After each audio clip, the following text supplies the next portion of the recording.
up the driveway. I'm so proud of you. Hey, Homeworthy, I'm Kimberly. Welcome to my home in beautiful, snowy Canada. Come on in.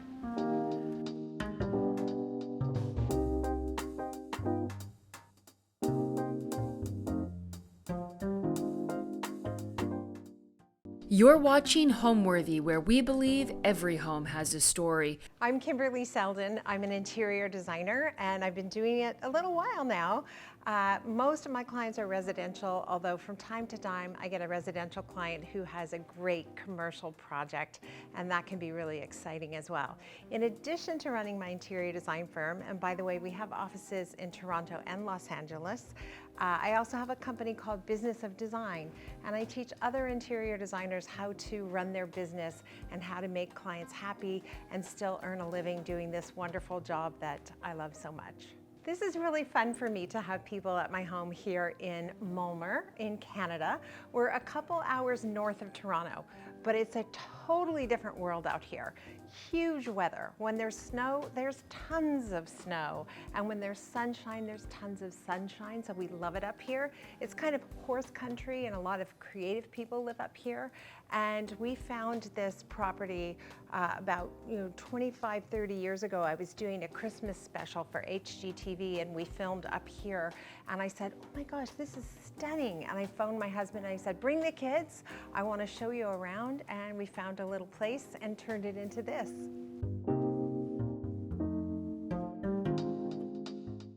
It's much warmer inside here today, and that's not just because of the heat. It's a nice small space. I've got some rich, warm wood tones. I've got a beautiful carpet underfoot.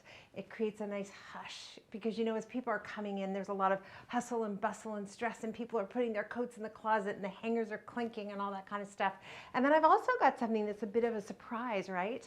I've got this beautiful piece of artwork, an exploding vase, and it just makes it really fun to enter the space. This is another piece that I love. I'm not even sure what to call it. Is it an oyster shell or something? I don't know. I feel like it's something a mermaid would have found, but occasionally I'll put flowers in it. I have also put champagne in it at New Year's and a lovely antique piece of furniture. So I just wanted to set the tone here. Very serviceable space and easy to access the powder room that's right off the entranceway as well.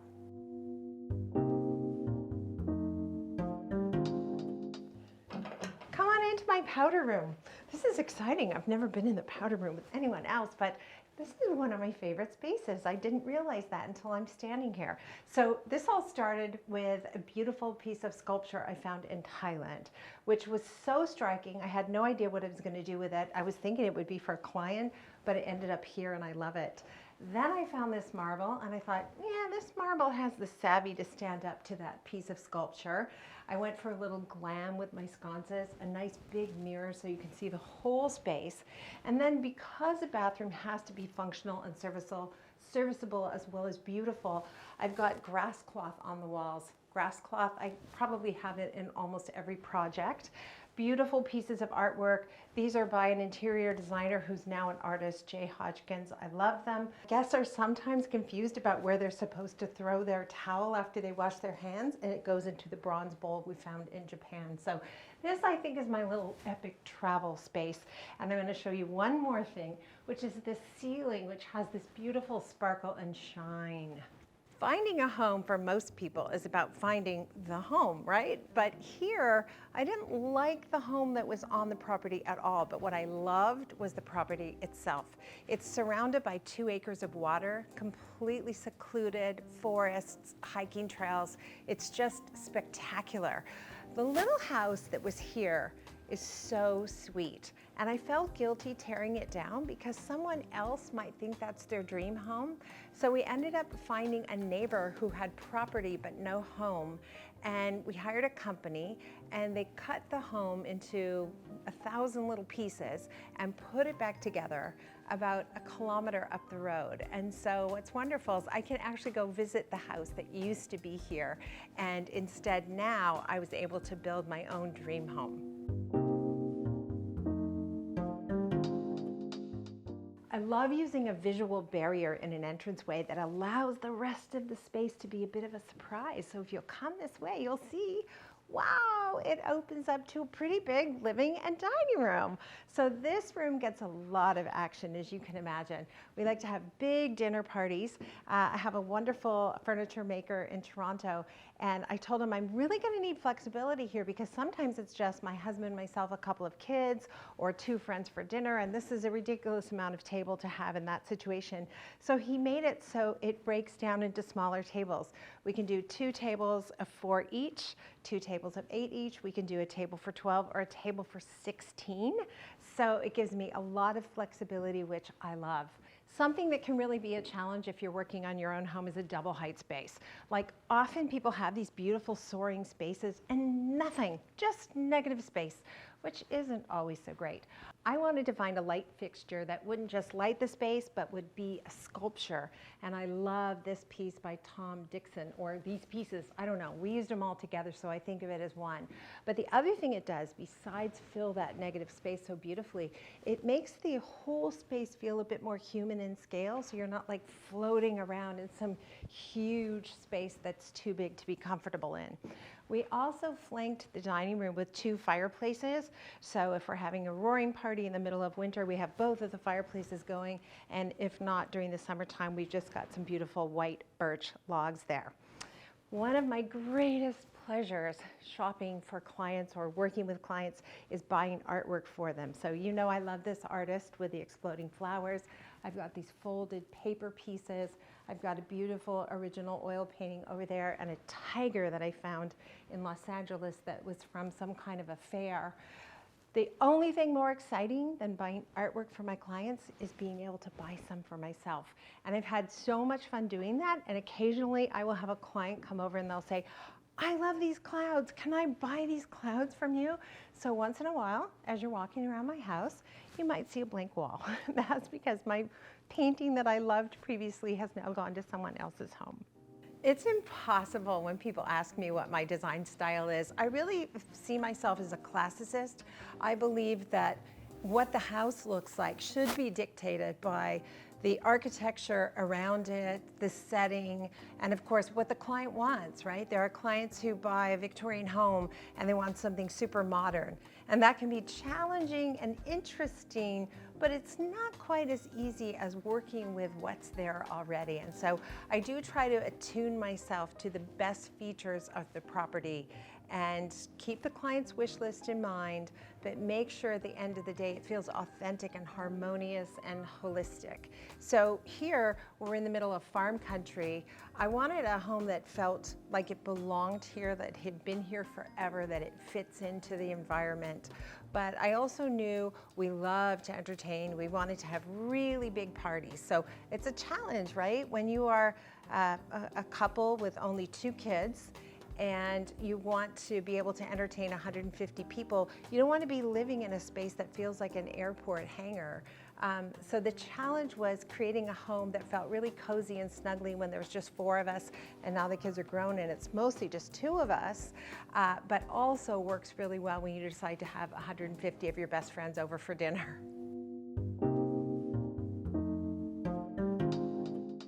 When you're in here on a snowy day, it feels like you're inside a snow globe. And of course, then in the summertime, we've got water and it's glorious. It feels like you could jump right in.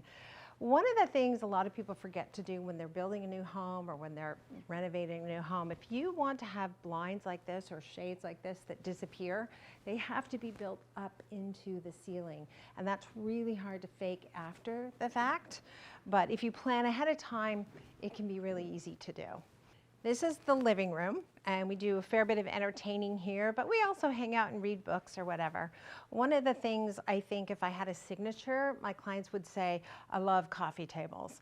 And I don't like boring coffee tables with 2 books and a candle on them. I love coffee tables that invite you to touch things and examine things. A little sculpture here. I've got a bowl full of bananagrams here. You have people over and they can't resist. They have to make dirty words, of course. Maybe those are just my friends. I don't know about your friends. I've got this little laughing Buddha and everybody gives it a spin to see what kind of mood you're in for the day. But this changes all the time.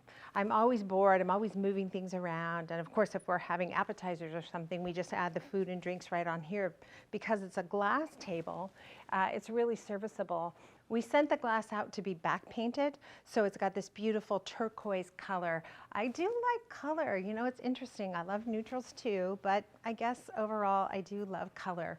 So we've got kind of this blue and green thing going on, especially given the fact that I loved these Gooby chairs in dark green.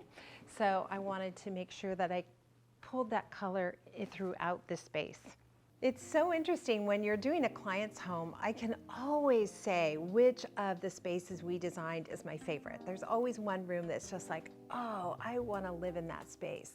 But when it's your own home, it's a little bit more challenging because, of course, I love snuggling up with my husband and watching TV in the family room. I love my morning space. This is where we have coffee in the kitchen. And rather than a traditional seating area, I wanted to do something different. So we have something we call a tete-a-tete. And my husband and I face each other, and there's a table between us, and we can sit and talk, and we read the news, and we share opinions, and we figure out what's going to happen in our day. But mostly we drink coffee there, and I really love that. I think so. Come on in.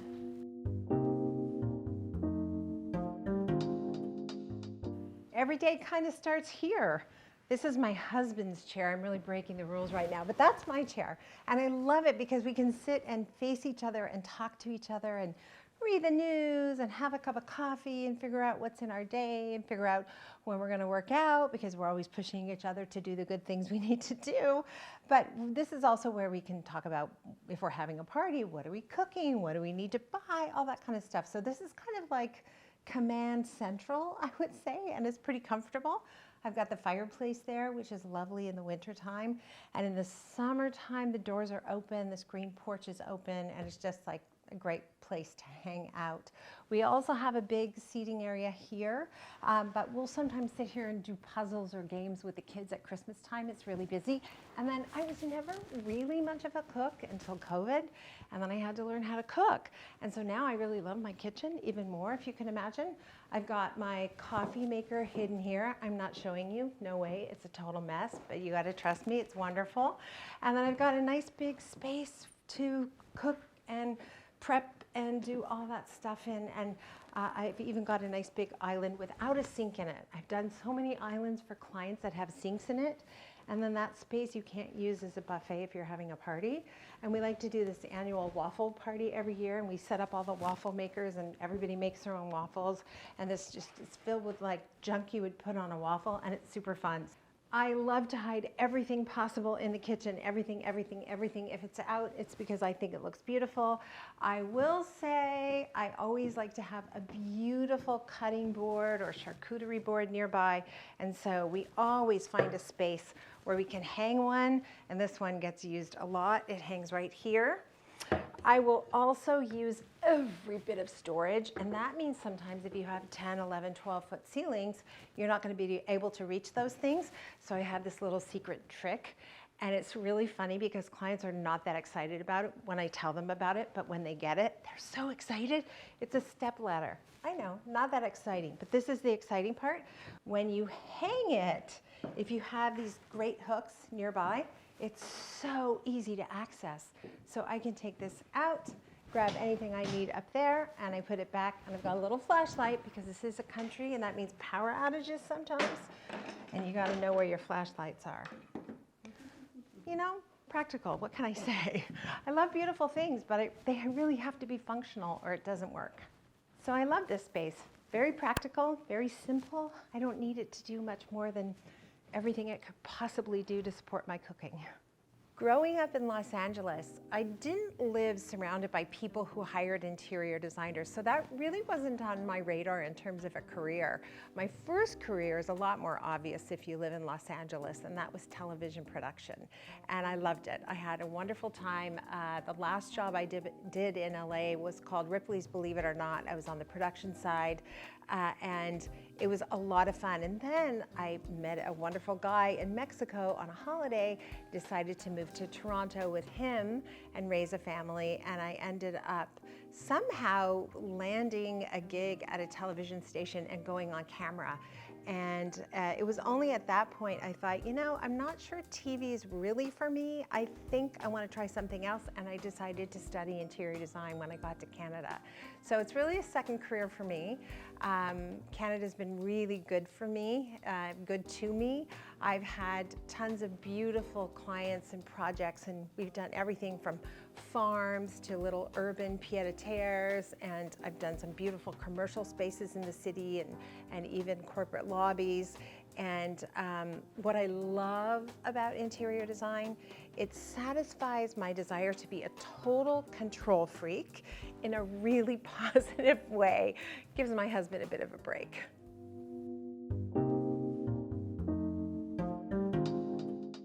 I love to read. Do you love to read? If you do, you probably need somewhere for books. So I came up with this great idea, which I thought was a great idea at the time, and it's really, really pretty, but it's a double height library. And that means I'm on ladders a fair bit. I'm going to walk you past one of the things that gets a lot of attention in the house, and that's this art installation.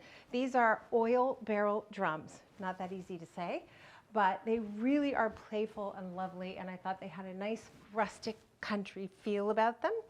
But I love when things are paired with dramatic contrast. So I've got this modern snow globe light in the corner. I've got some beautiful artwork from the 40s, which I love. And then I've got a gallery wall. Want to see my favorite piece of art? It's not really fair to say it's my favorite because it changes every week, but I do love these shoes I found in Nashville. This is Dolly Parton, and this is the Virgin Mary. And I decided I was going to hang them on the wall, so that gets a lot of attention as well. Well, I promise you the library, it's this way.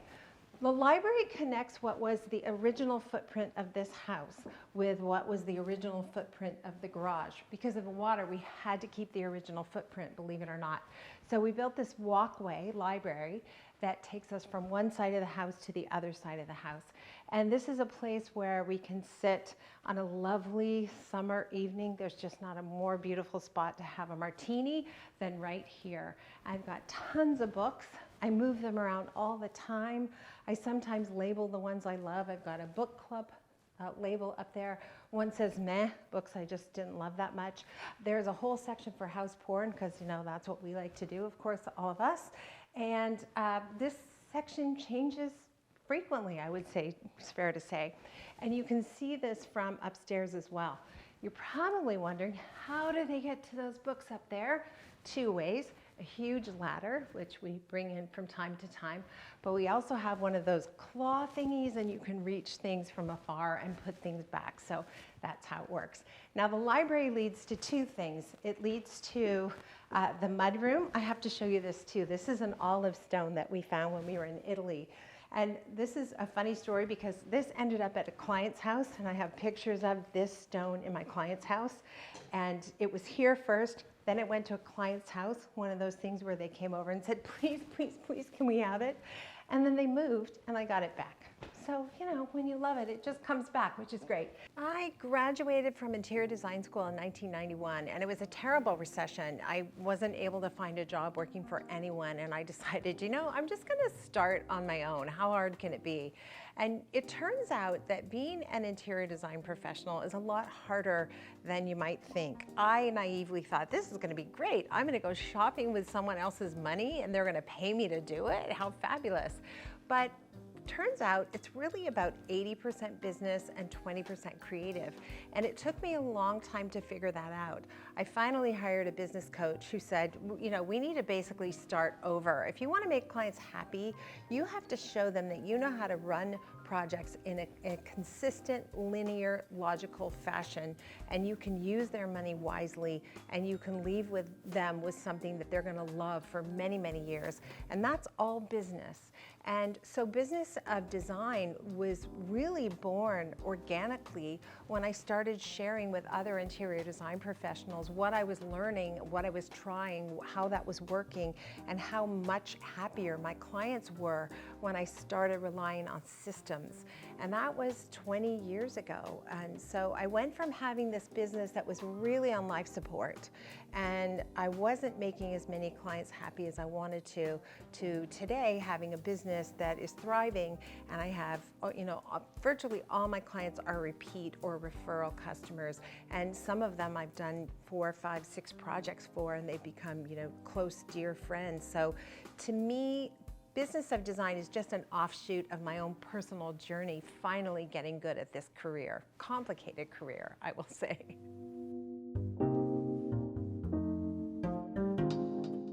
I always wanted a mudroom, so we can pull into the garage and we can come through here when the weather is bad. This is the space we use.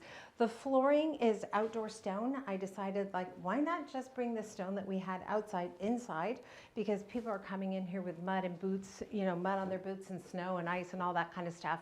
And then years ago, I went to London. I went to Liberty, which is a beautiful department store, and I found this, I don't even know what you call it, cardboard deer. And I put it together, and I didn't know what to do with it, but I decided to hang it. And then I think the next year the kids gave me this for Christmas, and I found that in Barcelona. I don't know. Over the years, it's become my hunter's wall, I guess you would call it. And these are super cool. They are spools I found in Nashville, and they've become our kind of coat hooks as well. And I love the bench. I love how homespun it is. It feels really good to have things like that at a farm, even though this isn't a working farm. It's in farm country, a lot of horses and cows nearby. This is kind of an odd thing. I found this at a local art gallery. It hangs from the ceiling, and it is a magnet. So when you come in, you just drop your keys off. I love it. I don't know. It's crazy. But I tell you what, the kids whack it all the time because they know it drives me crazy. Crazy. When I think about home, it's so interesting. I want to create this environment for my clients where they feel safe and secure, and they can move freely, and they can have all life's experiences in one place where they're just safe and protected, right? That's kind of what we all want. And recently, I lived part of the year in Los Angeles, where I'm from originally, and we had these terrible wildfires, and I know people who lost their home, and so it's become kind of crushingly clear to me how important these spaces are and how easy it is to kind of take it for granted. So it's not so much about, things look pretty. It's great. I mean, aesthetically, it's wonderful to have a beautiful home, but it's really about the functionality.